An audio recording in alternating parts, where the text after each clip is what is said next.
This is the Grim Reaper. He's killed 17 women, but no one knows his face. Except Arthur, a janitor who scrubbed this precinct for 40 years. Right now, the Grim Reaper is in interrogation room 4. The detectives are blind. They only see a mask. But human beings cannot fake biology. Arthur caught 3 tails that the cops missed. And he's now 100% sure that it's him. But how? You're about to see the 3 glitches that Arthur saw. To understand this principle, let's head over to our lab. A moment of betrayal is happening inside your body. It occurs at the exact split second before you tell a lie. This hidden flaw in the human operating system has been there for millions of years. And here's the thing, researchers have proven that you cannot control the signal. Not with training, not with practice, not even if you're a sociopath. But most people try to spot liars by looking at shifty eyes or sweaty palms as amateurs. The real signal, the signal you can't hide, is sitting right in the center of your face. And in a moment, I'm going to reveal exactly what to look for. But first, you need to see how FBI uses this technique to break even the most rehearsed liars. Let's look at the interrogation of Julian. Julian is sitting across from 2 FBI agents in a tiny, windowless room in Quantico. He's a corporate spy. He's slick, well-rehearsed, and frankly, cold-blooded enough to beat a standard polygraph test. He has his story straight. He's controlling his breathing, he's controlling his heart rate. Agent Jackson leans in. He asks, "Did you transfer the data to the offshore server?" No, Julian says, his voice steady. His eye contact, perfect. I've never even heard of that server. To the naked eye, Julian is stone cold. He looks innocent. But Agent Jackson wasn't looking at him with the naked eye. Jackson was watching a monitor linked to a heat sensing camera. On the screen, Julian's face was a map of cool blues and greens. Calm. Yet, the moment he said the word no, a bright, angry splash of red exploded on the screen, right on the tip of his nose. Julian felt a sudden, tiny prickle, an itch. Without thinking, purely on instinct, his hand twitched upward to scratch it. He stopped himself. Yet, it was too late. The agents smiled. They had him. So, what happened here? Researchers call this the Pinocchio Effect. The science behind it is mind-blowing. It comes down to a piece of your body that you never knew you had. Deep inside your nose, in the structure called the turbinate, you have an erectile tissue. Yes, you heard me correctly, erectile tissue. It's built in the same way as in what's found in other parts of the human body. The erectile tissue is a sponge designed to fill up with blood very, very fast. Now here's why this thing matters when it comes to spotting a liar. Lying is brutal. Your brain burns way more energy inventing a reality than simply remembering one. So when you decide to lie, your brain is working overtime. Scientists call this the cognitive load. It heats up. Your body panics. The fight or flight system kicks in and dumps adrenaline into your system. But here's where it gets crazy. The adrenaline rush, it's driving blood to specific parts of your body. And because of the erectile tissue in your nose acts like a balloon. It fills up with blood. It swells up. Now, you can't see the swelling with your eyes. It's too small to see. Still, the rapid swelling releases a chemical called histamine. And what does histamine do? It makes you itch. The Pinocchio effect is an unstoppable biological feedback loop. Here's what happens. You lie, the blood rushes, and the nose swells.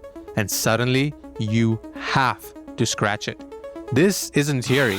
This has been proven on real liars in real high-stakes situations. Don't believe me? Consider the most famous lie in the modern history. Dr. Alan Hirsch, a neurologist who spent decades studying a connection between the brain and involuntary body responses, analyzed Bill Clinton's testimony about Monica Lewinsky. Now, he discovered something fascinating. When Clinton was telling the truth, he barely touched his face. He sat still. But the moment he started lying, he touched his nose once every 4 minutes. Why? Because the tissue inside the nose was swelling. It was heating up, itching. His brain was constructing a lie, and his nose was building a monument to it. So Arthur saw the nose itch. He knew the suspect was lying about his location, but that wasn't enough. Arthur needed to know something darker. He needed to know the power dynamic. The suspect was smiling at the nice cop. He seemed to trust him, but Arthur looked lower. He looked at the suspect's chair, and that brought him to the signal number 2. To understand the signal, we have to travel back to the height of the Cold War. Moscow, winter of 1985. Simon Teller walked into a Russian embassy with 3 other American diplomats. To any other observer, he was unremarkable. A mid-level FBI analyst, forgettable suit, the kind of man who disappeared into a wallpaper. Yet Simon wasn't there to mingle. He was there to hunt a KGB handler running the America's deadliest mole. A traitor who'd already burned 3 CIA assets. The problem? Every Soviet official in that room had been trained since childhood to control their face. Their expressions revealed nothing. Their eye contact was perfectly calibrated. Their smiles were diplomatic weapons. Simon's had 90 minutes to ID the target. So he changed strategies. He stopped watching their faces entirely. He tracked torsos. He was specifically looking at their navels when they started having conversations. The deputy Soviet ambassador held the court near the bar. Officially, he was the highest-ranking intelligence officer present. Everyone's eyes went to him. Everyone's words addressed him. But Simon got a glitch in the matrix. When junior KGB officers spoke to the deputy ambassador, their navels didn't face him. They faced a woman by the window, Irina Volkov, listed as a cultural attaché. She stood alone, holding a glass of champagne she never sipped, watching the room with stillness of a predator conserving energy. 7 different officers oriented their torsos towards her throughout the evening. Not their eyes, not their heads, their center mass. Simon reported his findings, yet Langley was skeptical. She's a nobody, his handler said. A secretary. Their bodies don't think she's a nobody, Simon replied. Irina Volkov was running the deepest penetration operation since American intelligence in 2 decades. She was arrested. The mole identified. 3 networks were saved. All because Simon watched where belly buttons pointed. This wasn't spycraft. It was biology. Joe Navarro spent 25 years as an FBI counterintelligence agent, and he calls this the ventral fronting. What Simon understood and what civilians miss is that the torso is the body's compass needle. The face lies. We condition our faces to deceive from the age of 3, but the navel points towards who we actually believe holds power. Not who we say we respect, not who we appear to defer to, who we genuinely, instinctively recognize as mattering. For 200,000 years of human evolution, pointing towards the vital organs meant one thing. I trust you enough to expose my vulnerability. Pointing away meant one thing. Threat. The limbic brain runs this program every time you walk in a room. When you truly respect someone, the navel rotates towards them automatically. And when you don't, no matter what your mouth says, your torso angles away. Which brings us to Arthur. He saw the nose itch. He saw the belly button twisted towards the door. But the third sign confirmed everything. Let's get into that.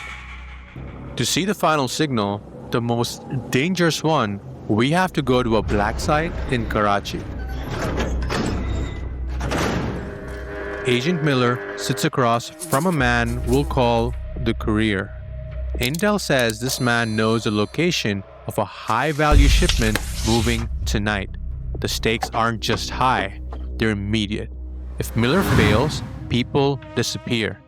But the real danger is invisible. Miller isn't shouting, he isn't playing the bad cop.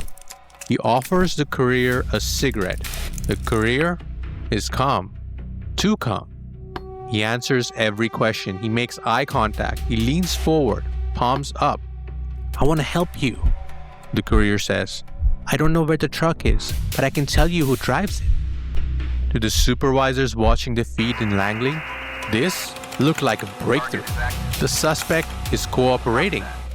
But under the table, while the torso leans forward in friendship, the lead foot retracts beneath the chair. His heel is off the ground. His knee is bent. His toe points towards the heavy steel door. The runner stands. Miller sees the truth. He knows with biological certainty that nothing coming out of this man's mouth is true. The courier isn't collaborating. He is calculating an escape. Miller puts down the cigarette. "You're done talking." He was right. The intel was a trap, and the feet saved the team. The face is a traitor. The feet are the whistleblowers. For 200,000 years, human survival has relied on the limbic system. When our ancestors saw a predator, the brain didn't waste any time sending a signal to the face to look scared. It sent 120 volts of electricity directly to the legs. Freeze. Fight. The electricity never lies. Every other part of the human body can be trained to lie. We teach our faces to smile at bosses we hate. We teach our hands not to fidget during job interviews. But because the feet are the furthest point from the brain, they carry the least amount of social training. So next time you're on a date, in a negotiation, look down. If the torso faces you, but the lead foot points towards the door, you have found the intention pivot. The conversation is over. Biologically, they have left the room. Their brain has entered the flight mode. They're just waiting for their body to catch up. Do not believe the polite lie on your face. Watch the ankle. That's where the truth lives.